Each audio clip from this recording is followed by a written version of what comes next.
tua Bíblia comigo, abre comigo no Salmo de número 33, nós vamos fazer a leitura a partir do verso de número 6. Salmo de número 33, a partir do verso 6. Eu vou pedir a você, pegue sua agenda, sua caneta, seu bloco de notas e comece agora a tomar nota do que Deus tem para a sua vida hoje. O ensino que eu quero continuar trazendo é como este favor, esta mão invisível, ela se move pelo mundo sem ser percebida. Hoje, a gente tem a alegria de ser reconhecido pelas pessoas que frequentam essa casa como o endereço da palavra. Nas nossas pesquisas internas, de pessoas que chegam e que se agregam à comunidade, um fator ficou muito claro para nós, ele é o número 1. Tem 4 fatores, então a gente tem uma lista de 4 fatores que fazem a pessoa se tornar membro da Igreja Cristã Mundial, esta casa. E o fator número 1 disparado na pesquisa é palavra. Eu venho aqui, eu cheguei aqui, eu permaneço aqui porque eu vejo um tratamento da palavra que eu não encontrei, ou para mim aqui foi diferente. Então, o que acontece é que todos os nossos parâmetros apontam que o nosso crescimento se dá a partir da palavra.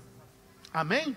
Ela é o nosso norte, ela é o nosso ponto. Tudo aqui é conduzido, direcionado. Cantamos a palavra, ofertamos na palavra, pregamos a palavra, fazemos o apelo na palavra, oramos na palavra. Tudo é a palavra conduzindo e ela vai trabalhando. A gente não precisa fazer muita coisa além. Ela por si só vai trabalhando em todos os ambientes e operando. Quem crê no poder da palavra? Eu quero que você observe comigo o que a Bíblia vai dizer, Salmo 33, verso 6 ao verso de número 11, a Bíblia vai dizer assim: mediante a palavra do Senhor foram feitos os céus, e os corpos celestes pelo sopro de sua boca.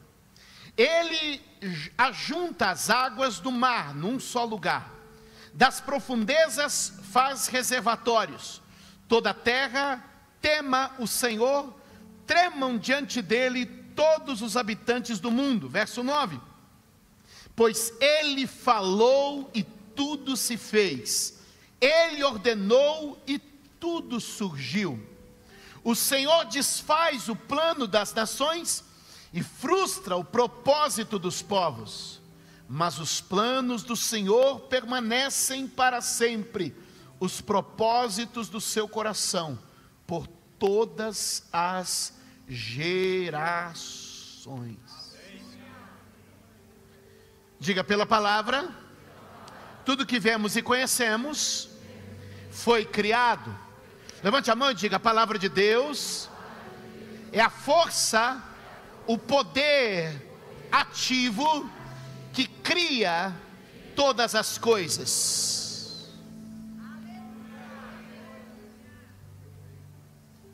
A palavra de Deus estabelece ordem, porque o mundo foi criado do caos para a ordem. Quantos podem dizer amém? A palavra de Deus, ela limita as ações e interferências diabólicas. Por mais que o diabo trabalhe, onde há uma palavra, ele tem um limite. Alguém pode dar glória a Deus?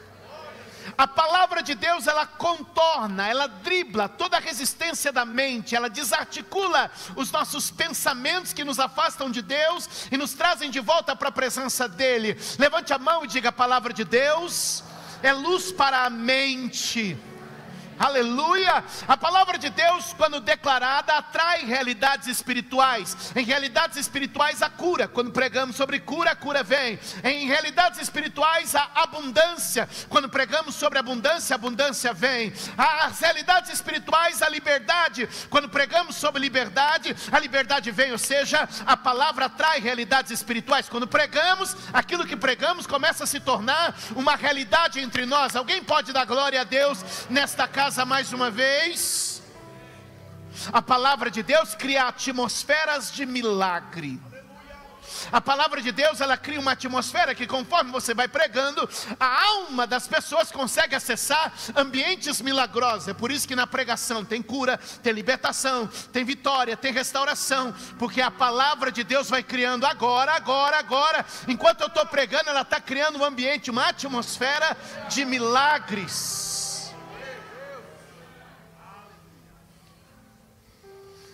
Portanto, se prepare, que o que pode acontecer nos próximos 10 minutos é extraordinário. E o que eu quero ensinar para vocês no dia de hoje é tão importante que pode colocar a sua vida em outro nível de atividade espiritual. Porque a maioria de nós vem para a igreja, ouça, a maioria de nós vem para a igreja, e a gente está acostumado com uma cultura teológica importada, europeia, cheia de filosofia, cheia de teologia, que acaba trazendo para nós uma atividade espiritual muito rasa. Então a gente tem a parte sábia e bela do Evangelho, mas não tem a parte profunda, que entra nos ambientes espirituais, que move essa mão misteriosa e sobrenatural por trás. O que eu estou falando é que se nós descobrirmos o segredo do que eu quero começar a cavar aqui hoje com vocês, a gente pode entrar num ambiente onde o mar se abre, onde o pão se multiplica, onde as tempestades se aquietam, onde ossos são restaurados, lepras desaparecem, olhos são curados, ouvidos são sarados. Deus quer nos levar a ambientes onde demônios se prostrem, se joguem ao chão, onde o poder do Espírito Santo é capaz de transladar uma pessoa, onde a gente é capaz de ouvir conversas de lugares onde não estamos, de ver imagens de lugar onde não fomos. Por quê? Porque o Espírito Santo quer criar no ambiente da igreja um ambiente do sobrenatural. A maioria de nós associa o sobrenatural ao misticismo, a maioria de nós associa o sobrenatural ao ocultismo, mas o Espírito Santo quer nos trazer pela palavra um acesso a esse ambiente espiritual, onde o sobrenatural não é ocultismo, nem misticismo, mas é o Logos, o verbo vivo de Deus, operando de maneira invisível e sobrenatural, criando, sustentando e clareando todas as coisas em nossa vida. Será que alguém pode, por favor, levantar a sua mão e dizer: eu quero o sobrenatural na minha vida?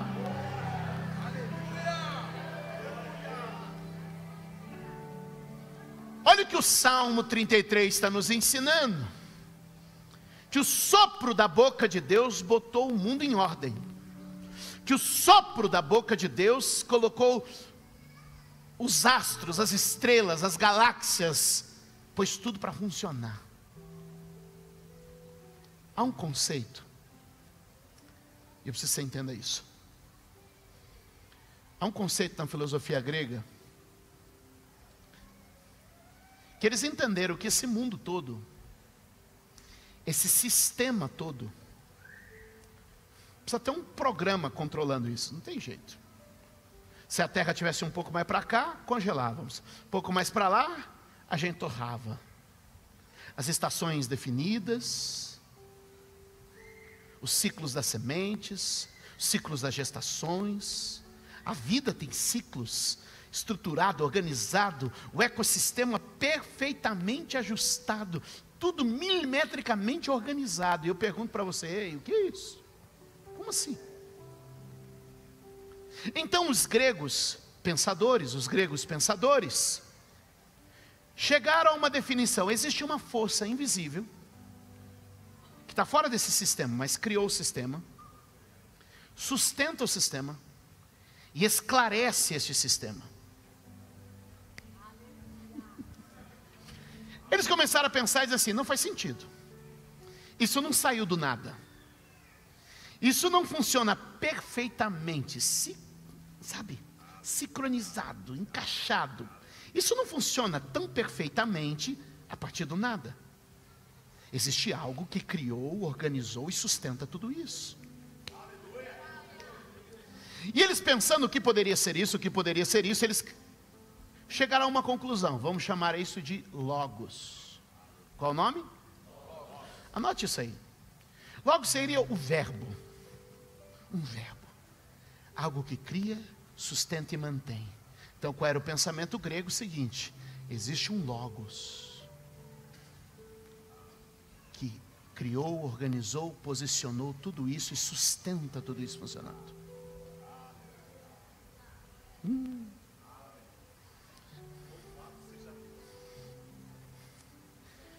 Evangelho de João, capítulo de número 1.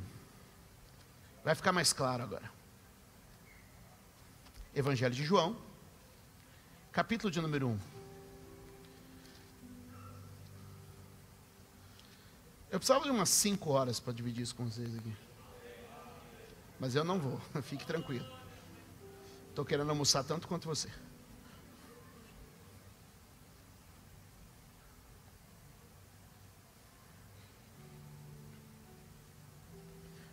João 1:1. Diz o texto: no princípio, no início de tudo, aquele que é a palavra, o verbo, o logos, estava com Deus e era Deus. Lembra que eu estou te dizendo que havia um pensamento grego que dizia: existe um logos, uma força que sustenta, mantém, organizou e sustentou tudo isso que acontece. Tudo está sincronizado, organizado, alinhado, perfeitamente, milimetricamente colocado e posto para que tudo funcione e produza, e seja efetivo, e seja eficaz. Então João vai iniciar, perfeitamente alinhado com o pensamento grego. No princípio,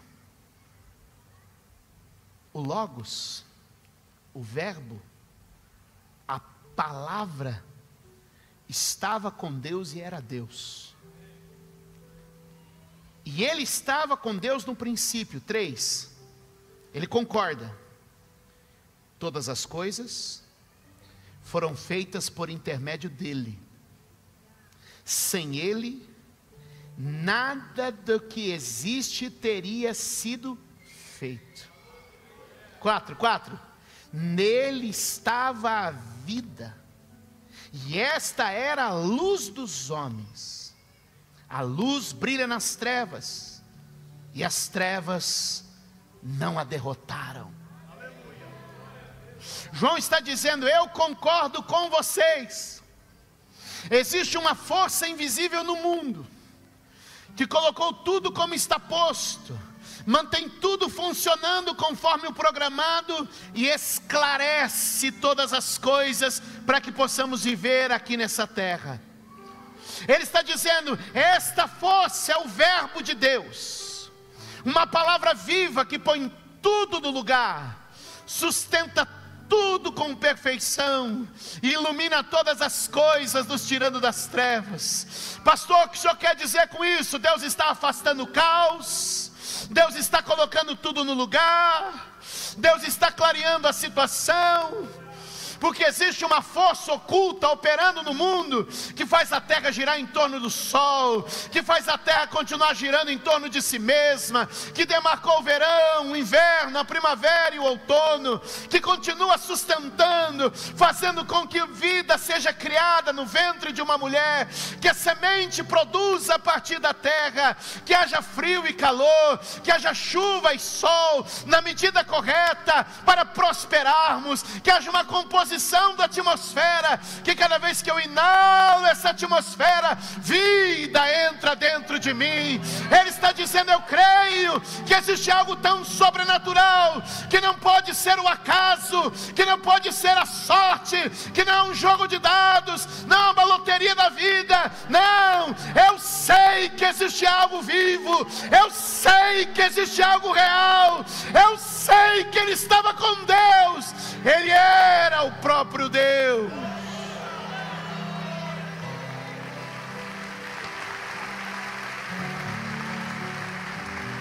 Ei, colabadarabaxu.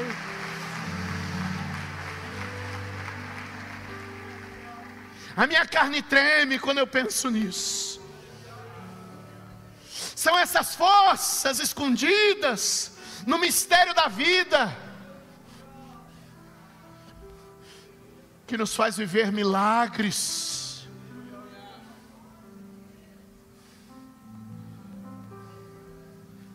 Segure na mão de alguém e diga: a ideia é nos libertar dos limites da matéria e entendermos que existe um mundo que não pode ser visto, medido, palpado, um mundo espiritual. Ei, seja um microscópio. O que eu disse? Um microscópio é para ver o que há de mínimo do mínimo. Não pode captar. Seja um telescópio. O que é o telescópio? Para captar o máximo do máximo. Não pode captar. Podem evoluir os microscópios, podem evoluir os telescópios. O que eu estou te falando hoje, olho não viu, ouvido não ouviu, nem jamais entrou no coração, na imaginação de um homem, mas Deus nos revela por obra e graça do seu Espírito Santo. Não, eu não vim pregar lógica, eu não vim expor filosofia, eu não vim falar de sabedoria humana. Eu vim abrir uma cortina e dizer: além do que os teus olhos veem, além do que tuas mãos apalpam, existe um mundo espiritual e sobrenatural que influencia este mundo natural, e é daí que brota uma vida de milagres, e é daí que brota uma vida extraordinária, porque ela vem de Deus. Será que alguém pode dar glória a Deus aqui neste lugar? Será que alguém pode celebrar o que Deus está fazendo aqui hoje?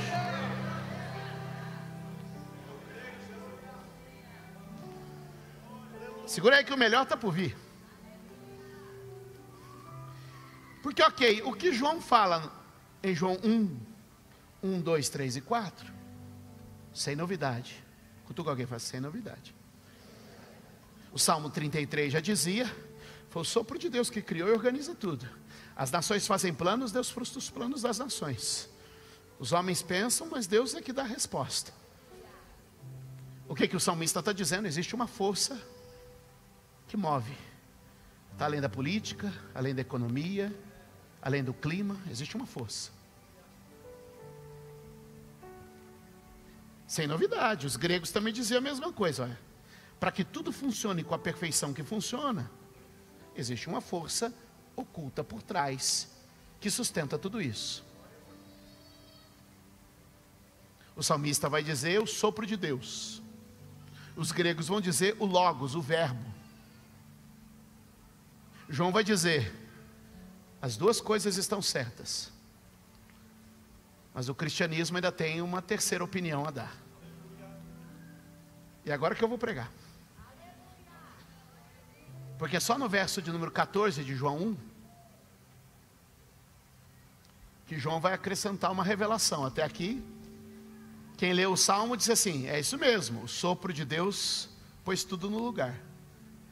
O filósofo grego disse: é isso mesmo, o verbo está sustentando tudo e mantendo tudo em ordem no universo. Mas aí no capítulo 1, no verso 14, João vai dizer: amigos, eu quero surpreendê-los,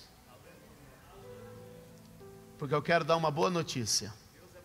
Esse sopro, esse verbo, tornou-se carne e habitou entre nós. Este sopro, este verbo, tornou-se carne e habitou entre nós. E vimos a glória, como a glória do Filho unigênito do Pai. Oh, ele estava cheio da graça e da verdade. Ele quer dizer o sopro que o salmista disse, o logos que o filósofo falou, eu o conheci, e o seu nome é Jesus. Jesus é o sopro que cria todas as coisas. Jesus é a força que mantém tudo no lugar. Jesus é a luz que ilumina nas trevas. Eu vim te dizer, se você precisa de um sopro de vida, o nome é Jesus. Se você precisa de um choque de ordem, o nome é Jesus. Se você precisa de luz nas trevas, o nome é Jesus. Levante a sua mão e diga: Ele é o sopro da vida, a ordem no caos, a luz das trevas. Diga comigo: Jesus, Jesus, o verbo de Deus. Esse é o poder da palavra que estamos pregando. Portanto, meus amados, quando abrimos este livro, este sopro, esta ordem, essa luz vem sobre nós. Ele cria, Ele sustenta, Ele mantém.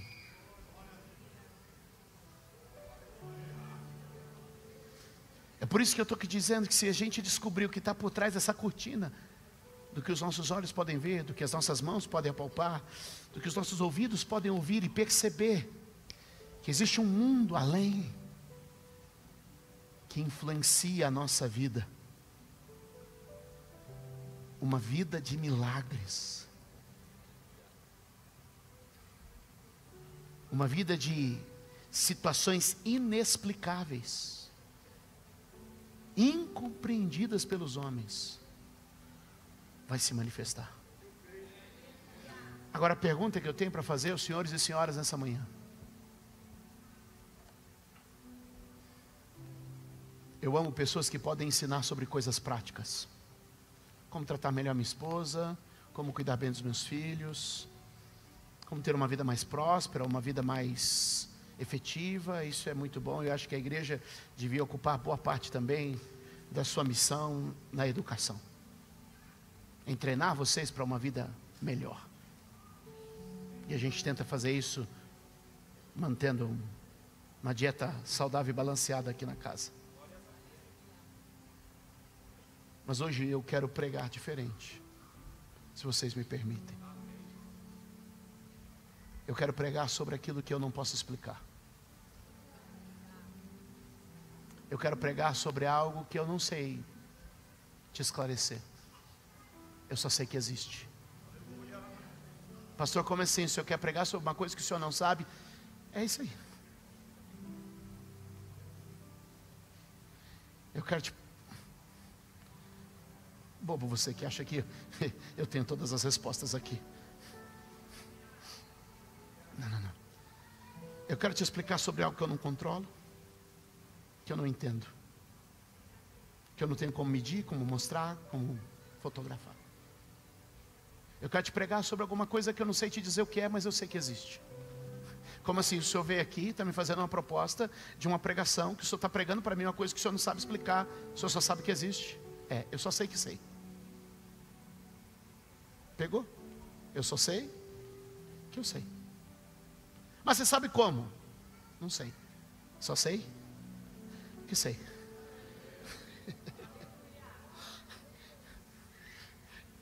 Quem já viu algumas coisas extraordinárias acontecendo nessa igreja? Quem já viu algumas coisas extraordinárias acontecendo nessa igreja? Eu só sei que sei. Que acontece. Que é real. Como é que vai fazer? Eu só sei que vai fazer. Como é que deu essa palavra e revelou isso para aquela pessoa? Eu só sei que eu sei. Como é que você olhou para aquela pessoa e pôde dizer dia, hora, data, tal? Irmãos, eu só sei que sei.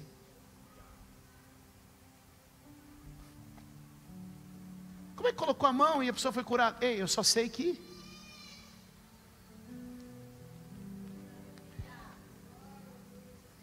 Vira para alguém e fala assim: entendeu para onde Ele quer levar a gente hoje?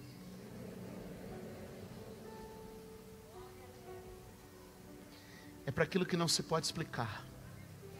É para aquilo que não se pode medir. É para aquilo que não se pode esclarecer. É para aquilo que não se pode filosofar, tabelar, classificar. É para aquilo que não sai no exame, não sai na foto, não sai no laudo. É para aquilo que não tem na revista, para aquilo que não tem no filme. Aquilo que a teologia, a ciência, a filosofia não explica. É alguma coisa que está além da teologia, além da ciência, além da filosofia. É algo que a gente sabe, que está entre nós, opera conosco. Não dá para pegar, não dá para mentir, não dá para medir, mas dá para saber. Está aqui agora. Está aqui agora e começa a curar o rim, começa a restaurar o pâncreas, começa a tocar nos ossos, começa a abrir os olhos, começa a dar visão, começa a trazer sonho, começa a limpar o coração de toda mágoa, toda angústia. Sim, Ele está aqui agora operando sobrenaturalmente, pondo sua vida no lugar, trazendo luz no meio das trevas, trazendo ordem no meio do caos, trazendo um sopro onde havia morte. Sim, eu não estou orando, Ele está operando. Eu não estou dizendo, Ele está fazendo. Pastor, o que eu estou sentindo na minha carne, a tua carne pode tremer agora.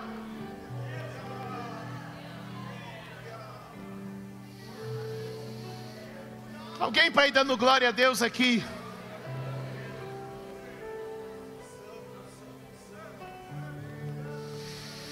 Alguém para ir dando glória a Deus neste lugar?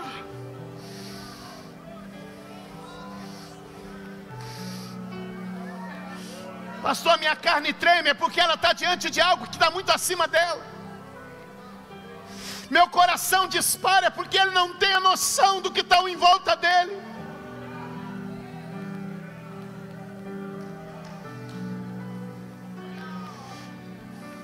Tem gente que nesse exato momento quer lançar fora os seus pecados, e eu nem estou falando dos seus pecados. Tem gente que nesse exato momento quer orar, e eu nem estou falando de oração. Tem gente que nesse momento quer viver para Deus, e eu nem estou falando de ministério. Pastor, o que é isso? Esse logos, esse poder, esse verbo, essa mão invisível que está operando nesta igreja, que eu não posso controlar, que você não pode controlar, que nenhum homem tem um monopólio para dizer se sim ou se não. É a própria vida de Deus que corre como um rio incontrolável, é como o vento que ninguém sabe de onde vem e nem para onde vai. Assim é aquele que é nascido do Espírito Santo, que é nascido da carne, é carne e compreende as coisas da carne, mas o que é nascido do Espírito é Espírito.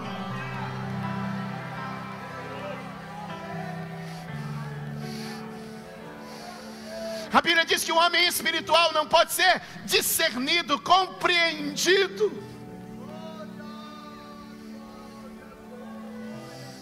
Oh, recalamandará xerebeque. Oh, rereba xere cantará balabassuriando. Oh, ramanaraga xere balabas. Vai orando aí onde você está.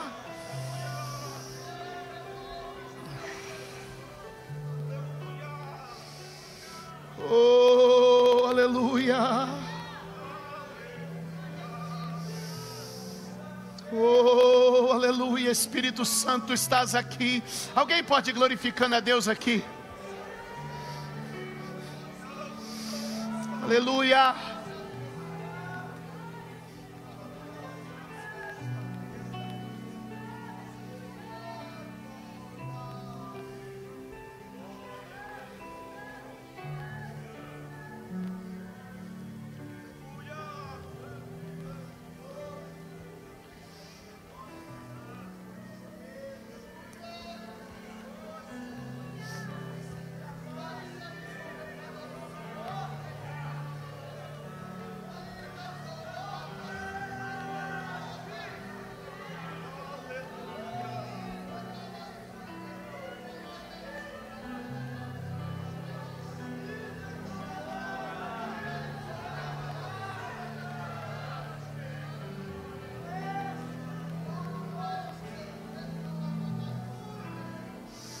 Continue. Continue mais um pouco. Continua mais um pouco. Continua mais um pouco. Não vim pregar sobre nada que você possa entender. Eu não vim pregar sobre nada que você possa saber. Eu não vim pregar sobre nada que a filosofia, a ciência ou a teologia possa explicar.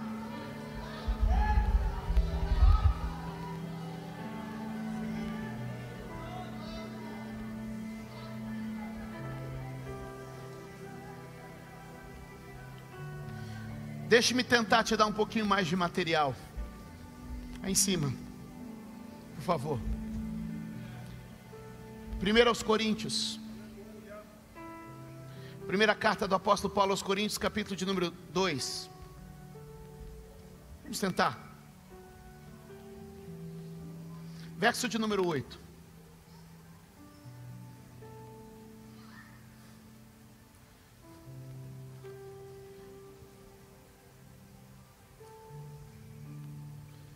Deixe-me tentar te explicar que eu vim pregar sobre o inexplicável.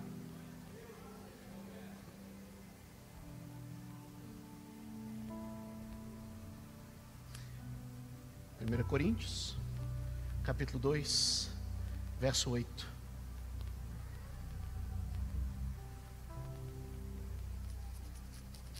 Por favor.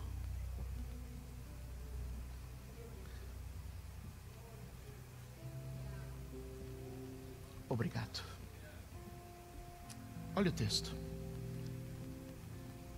Nenhum dos poderosos desta era o entendeu. Vou repetir. Nenhum dos poderosos desta era o entendeu. Pois se o tivessem entendido, não teriam crucificado o Senhor da glória.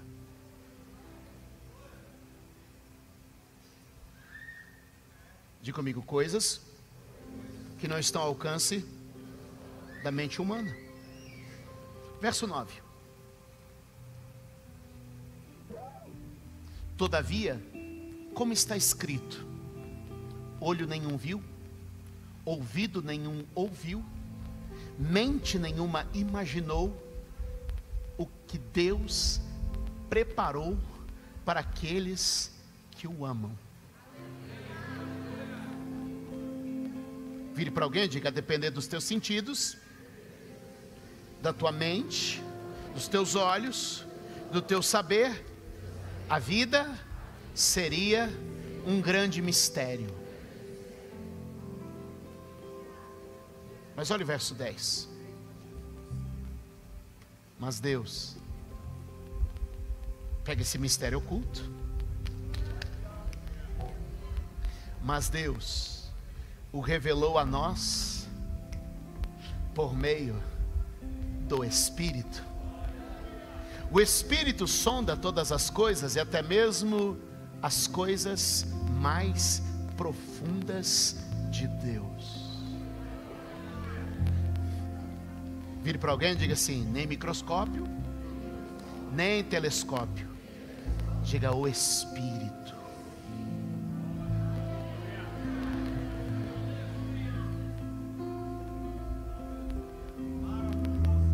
Sabe qual é o problema?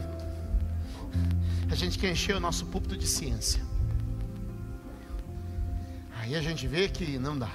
Aí a gente quer encher o nosso púlpito de filosofia. Aí a gente vê que não dá. Aí a gente fala assim: não, ciência não deu, filosofia não deu, vou encher o nosso púlpito agora vai. Vamos encher o nosso púlpito de teologia. E aí nem a ciência, nem a filosofia, nem a teologia dá conta. Mas como é que você explica? Eu não sei, eu só sei que eu sei. O que é a fé? A fé não tem explicação, eu só sei que sei. Até hoje, quando eu faço, por exemplo, um apelo, você sabe que eu faço apelo sem nenhum apelo emocional, né? Ó, você que crê que Jesus é assim, assim, assim, levanta a mão, quando eu contar 3.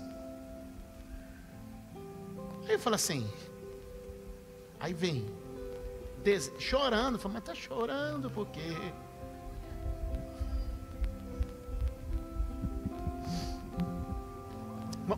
Mas já tirou? Vamos lá?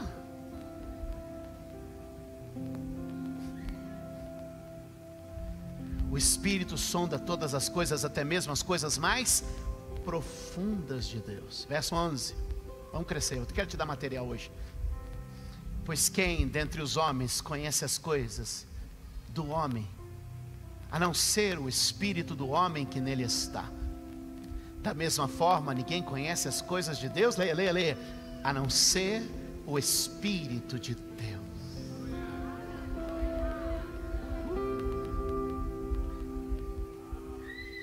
Não é a mente humana, não é o espírito humano que vai explicar Deus, mas é o próprio Espírito de Deus se comunicando com o homem que vai explicar o próprio Deus. Verso 12, por favor, vamos seguir. Nós, porém, não recebemos o Espírito do mundo, mas o Espírito que procede de Deus. Leia. Para que... Não, vamos ler direito, vai. para que entendamos as coisas que Deus nos tem dado gratuitamente. Onde você aprendeu? Com quem você estudou? Onde é que você leu? Eu não sei, eu só ganhei. Eu só recebi dele. Verso 13, vamos lá, não pode parar.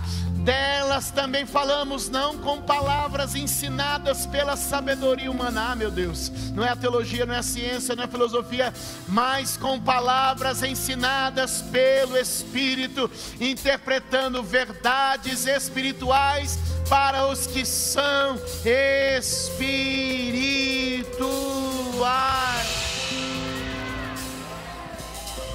14, vamos lá. Quem não tem o Espírito não aceita as coisas que vêm do Espírito de Deus, pois lhes são loucura e não é capaz de entendê-las, porque elas se discernem espiritualmente. Mas olha que lindo, 15. Mas quem é espiritual discerne, entende, compreende todas as coisas, mas ele mesmo por ninguém é discernido. Você está fazendo um esforço de tentar me entender, e eu estou te dizendo, você não vai entender se o Espírito não te revelar. Só o 16 para nós ir embora, vai, vamos, eu quero almoçar. Verso 16, fica todo mundo de pé.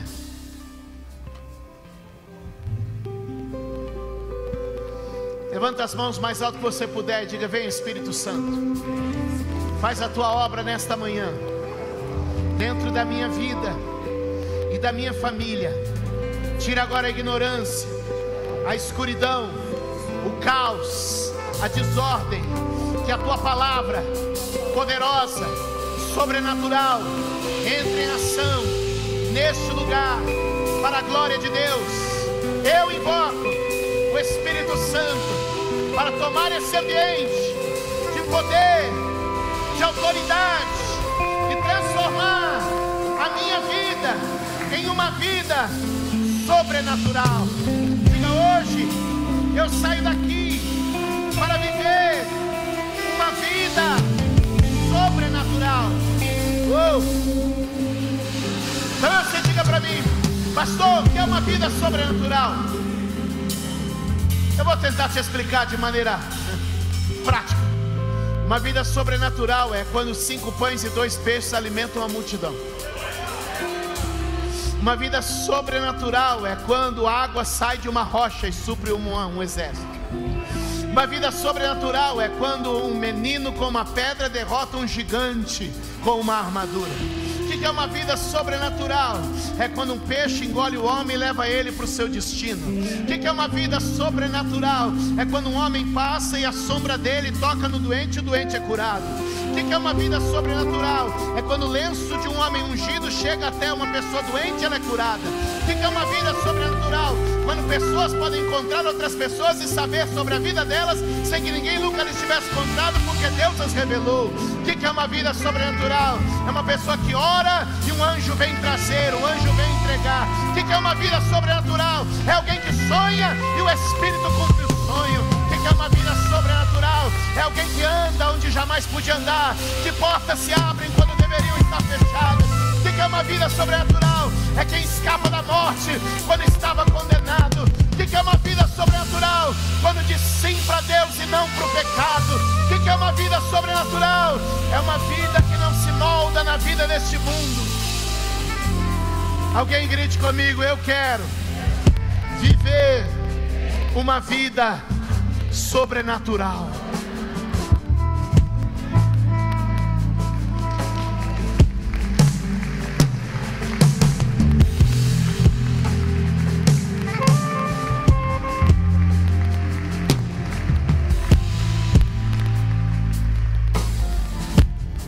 Coríntios, capítulo 3, verso 16. É aqui que a gente tem que chegar.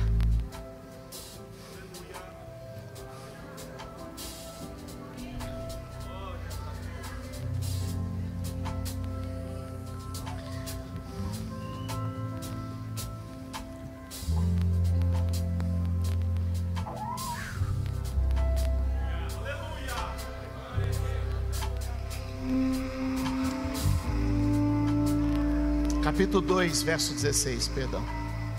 Capítulo 2 vai ser o último verso de onde estávamos lendo.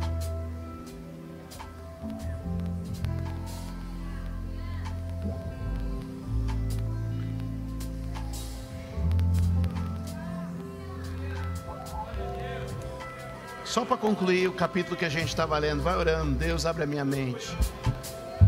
No 3, todos vocês vão ler bem forte, tá bom? Mas todo mundo lendo bem forte. No 3, já dá uma olhadinha, vê onde está as vírgulas para respeitar as pausas, a respiração. Puxa o ar aí, respira.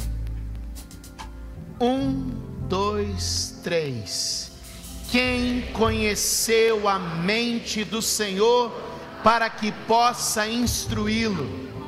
Nós, porém, temos a mente de Cristo. De novo, a última linha, todos nós. Nós, porém, temos a mente de Cristo. Dê um aplauso.